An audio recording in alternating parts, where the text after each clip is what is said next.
Hello guys. Today I would be discussing with you this famous article essay Tradition and Individual Talent by Eliot.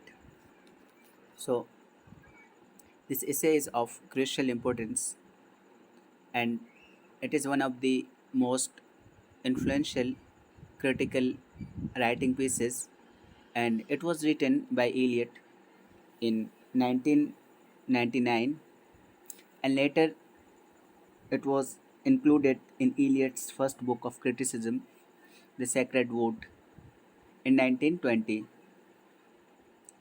So, first of all, this essay basically talks of two things. First, concept of tradition, and second, theory of impersonal poetry. So, as it is written here, you can see. So, first, Eliot, what does Eliot? Eliot defines the tradition. What is tradition as per Eliot? So, Eliot says when anybody talks about tradition, he gives it a negative connotation and he deplores it. He says the some and some artistic pieces and so writing is too traditional. But Eliot, to Eliot, tradition is not something that can be deplored or strongly criticized or censured. Eliot uses this term censure. Censure means strong criticism. So, for Eliot, tradition is something that cannot be ignored. It is indispensable for literary creation. So that's why Eliot says a poet must have a historical sense. There are some terms used by Eliot in this article. First of all, this term is historical sense. First term is historical sense, and second is timeless, sense of timeless and of temporal. So basically, it is a connection between the past and present. So any poet who wants to produce his artwork or his creation, he must be aware of the works that is already produced by his predecessors in the past. So tradition is something by Eliot that can not be inherited, but it can be acquired by great labor. A poet must be well aware of whole literature of Europe and also the literature from the present time to the literature of Homer. So Eliot himself says that the past directs and guides the present and present alters and modifies the past. So new creation affects the existing ones, existing creations. So, as per Eliot, the tradition is something that is dynamic, that is connected with present, and also that has deep connection with the past. So, this is something that is called by Eliot and defined. Eliot also elaborates that the relationship between the past and present is a bilateral one, it is a reciprocal one. So, present cannot be separated from past, and past cannot be kept away and aside from the present. And second theory that is uh, discussed by Eliot is the depersonalization. The process of depersonalization of poet. So, as per Eliot, the personality of a poet is a mere receptacle, is a mere medium of expression. Poet doesn't have to include his personal whims, personal emotions, personal feelings in his artistic work. His work must be away from his personal feeling. For this, he gives an analogy of catalyst.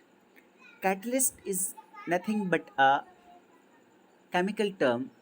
In chemistry, the agents that produces the repetitive reactions and a couple of reactions, but that chemical agent remains intact. So in this analogy, what Eliot tries to say that the mind of poet is only a medium. Personality of poet is only a medium. So he should be only a vessel, a medium to express the poetic feelings, and he should not be affected by his own personal uh, experiences. In Eliot's word, Eliot himself says that poetry is not a turning loose of emotion, but it is an escape from emotion. This term especially emphasized by Eliot. He says it is an escape from emotion. He also says that it is not the expression of personality, but an escape from personality. So, as per Eliot, great works do not express the personal emotion of the poet. The poet does not reveal their own unique and novel emotions, but rather he draws on ordinary ones and he channels them through the intensity of poetry. He expresses feelings, but he surpasses his own personal feelings. This is what Eliot intends when he discusses poetry as an escape from emotion. So, since successful poetry is an impersonal, therefore exists independent of its poet. So, a successful poetry has no connection with his poet. So, it is an everlasting and eternal piece of art. That's why it outlives the poet and can incorporate into the timeless and which is an ideal order of the living literary tradition. So, Eliot asserts that it is absolutely necessary for the poet to study, to understand the poets, the artworks of his predecessors, and he must be well versed enough and understand to include the mind of Europe, whole mind of Europe, and his, present literary works into his poetry.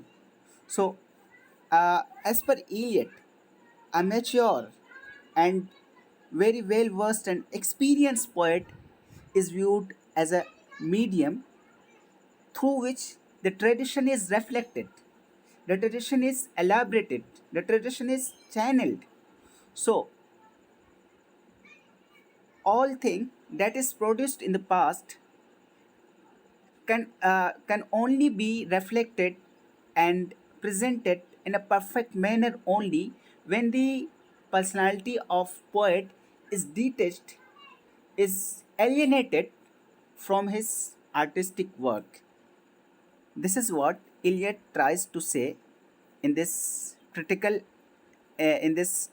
essay, and this essay marks a benchmark in the critical writing. So this is of very vital importance. Everybody studying English literature and has interest in criticism must be aware of this famous essay and must understand it. So thank you for watching this video, and if you want you can subscribe my channel. There is no compulsion.